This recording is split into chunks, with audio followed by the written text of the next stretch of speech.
ఆదివారం తెల్లవారుజామున నువ్వు వెళ్ళి సమాధి తోటలోకి వెళ్తే సమాధులు కానీ తెరవబడితే వీళ్ళకి ఇష్టం ఉండదు.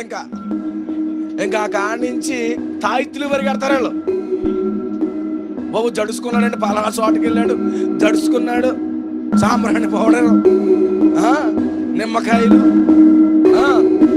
తాలింపు సడుకులన్నీ వేసి ఒక కోడ్ను దాన్ని కోసేసి, ఎందుకంటే పలానా చోటుకి వెళ్ళాడు ఎవరో కనబడారని జడుచుకున్నారు. వీళ్ళు వెళ్ళేటప్పటికి ఏం జరిగింది చెప్పండి సార్? ఆయన లెగిసిపోయాడు.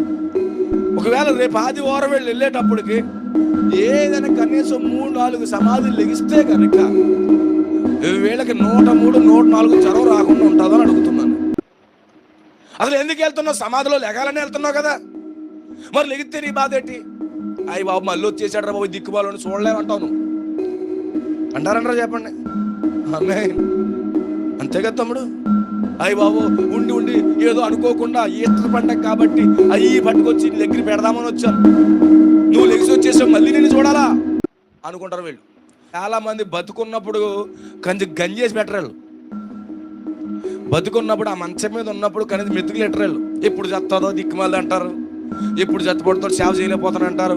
కానీ చనిపోయాక మాత్రము ఇంత పేడ టిక్కి దానికి అలికేసి 4 దాని చుట్టూ కొవ్వొత్తులు గుచ్చేసి ఆ బంతి పూలు తగిలించేసేసి ఏం చేస్తారు సోదరుడా? ఉన్నప్పుడు కూడెట్టరు, లేకపోతే ఫలానా పేరు మీద దాన ధర్మాలు ఉన్నప్పుడు లెక్క చేయరు.